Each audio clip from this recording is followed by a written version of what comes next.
Happy birthday, dear Gregette. Happy birthday to you and many more. What did you love most about her?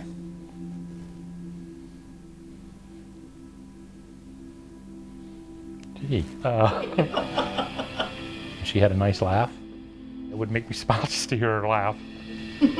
She was a strong individual. You're never touching me again. So these are our wedding photos. I like that photo of us. I think it kind of captures the emotion. Okay. I'm Dwight Guy. Gregette Guy was my wife. We were married over 30 years when she was killed. When it was stormy, she liked going out and watching the wave action. She was out to walk Alki, and the last communication I actually have from her is a text saying, you know, the waves aren't doing much, nothing was happening, and she was going to start heading home. So on the way home, she went and she stopped at the viewpoint. About 9 o'clock that night, I started thinking, well, she should have been home by now. Started, wondering where she was, what was going on. Dwight drove to where he thought she might be, but he didn't drive south enough on Beach Drive, and if he did, he would have seen her car parked right here.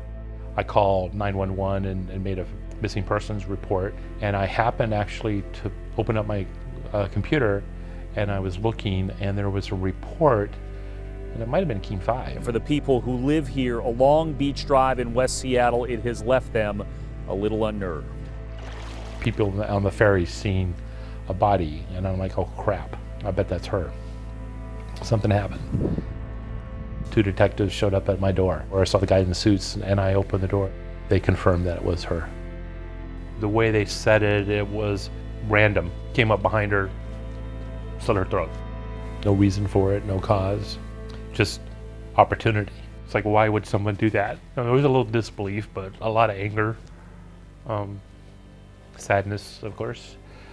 She's gone. It's been nearly 11 years since Gregette Guy was killed, and shortly after her murder, a vigil was held in the community. Oh, thank you, sir. Seattle police tell me every year since, they've investigated this. What happened here in 2012? Around 8 p.m. or a little bit later, she was attacked. The next morning, her body is recovered about a quarter mile to the north.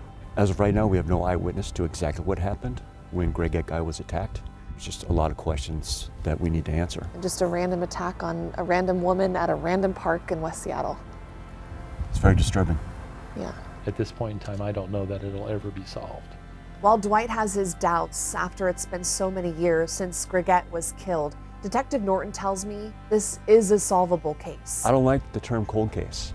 Actually, it's a point, because I think it puts a value judgment on an investigation, or maybe suggests a lack of activity, and that's certainly not the case in many older investigations. It's true, many of these are old, they've gone unsolved for years, but that doesn't mean that hasn't been activity. She was torn from our lives. We were together so long, she was a part of me. I mean, it feels like a part is missing. Little things like this, not hearing her laugh, not seeing her smile. I mean, it's all gone. There's nothing there. So there's just a void.